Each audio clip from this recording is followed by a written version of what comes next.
So what you need to know is how to hold this thing and how to strum it. So if you're going to be playing chords, you need to know how to strum the chords. There's a variety of options. I'll try and cover a few of them at the same time here. So at this moment you can see that I've got a strap, which all of ours come with. This is just the standard Seagull Merlin strap. It's got a strap button back here, and then you just tie it around up here. If yours does not have all that, you can certainly retrofit it with a strap button from a guitar shop. So with the strap, it's relatively easy to know how to hold it. You can adjust it up and down. But if you didn't have the strap, you lay your hand kind of across the back, maybe up underneath, depending on whatever is comfortable. But if you tucked in like this, such that your hand, your strumming, is kind of near, you want it to be in this area right here. I mean, it's really up to you, but whatever's comfortable where it lands. This is a really nice location for my right hand to be striking the strings. As a guitar player, I'm used to planting, not all guitar players do this, mind you, but I'm used to planting a pinky on the instrument, and then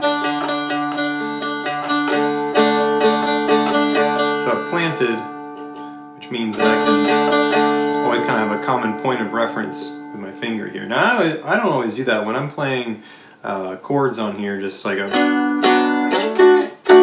it's easier just to be free flowing, which is how I play guitar too. So this is how you would go about doing if you're going to be picking, or if you want to just be gently strumming and kind of make sure that you always know where you're located. So you plant a pinky, hard to see that, plant a pinky, and then just never move it. So you could just practice that. And in fact, if the pick is becoming a problem, because that's another skill, you might have to, you could just, and backing it up even more, if this is a problem, just go. So if you're new to this instrument, and if you're strumming, you want to know what to do, the great thing about it is that it sounds good by itself. So just practice getting all 3 sets of strings in one strum. And what I'm doing now is referred to as a downstroke, because I'm going down. If I strum the strings going the other way, it's an upstroke, because I'm hitting the strings coming back up, and also that means I'm hitting the higher strings first, right?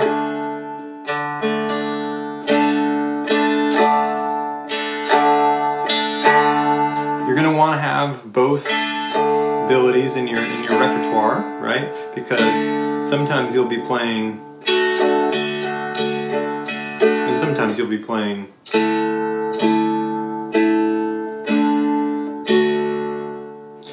No right or wrong way to do it. Maybe better or worse ways, but that's the gist of it. Now, if you're doing chords and you're trying to figure out how to strum with chords, and this is your first instrument, this is really important, just get comfortable with one chord, whether it's a shape like this or this, or just doing this, or even just open, right? Like take your left hand completely out of it and just practice the strumming.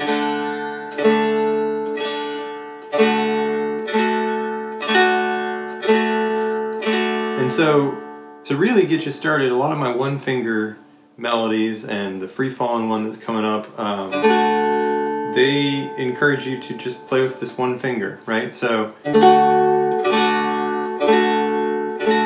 if you want to kind of give yourself a very low threshold challenge, just then move up. And let's say do that 2 beats at a time. So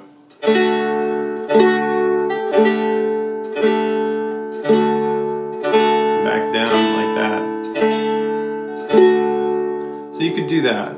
There's really no specific way, but if that's helpful as a way to, as a means or a mechanism for which to practice, just start there. Just go down or up one fret and back down 1 fret, and Just do that as a cycle.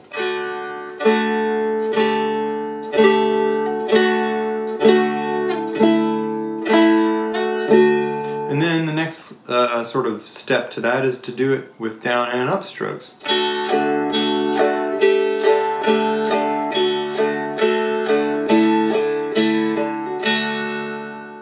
Right? And then if you're working your way up to chords, so this is just a D chord that's fully fretted.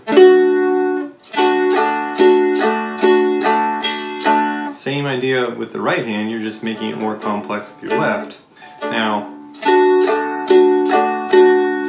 the way to get better at the chords is just to keep doing them. Your hand needs time to remember, muscle memory.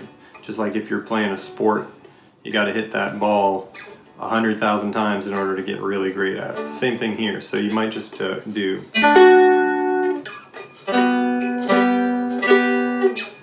So you could put yourself on a timer, or a metronome if you've got one. I've got one right here. That's a metronome if you've got one. There's apps on your phone you could get that are free. So you just do, or chords.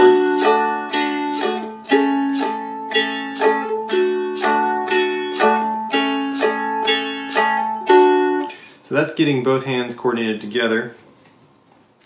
Again, I was just playing with my thumb.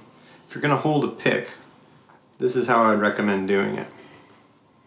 Put the pick right here so that the pointy part's out, and then put your thumb on top of it so it's like that. And then, doesn't matter if you're using a thin pick or a heavy pick, they'll just have different tonal qualities. You can see how it's different sounding than my thumb was. But the mechanics of up, down, same exact thing.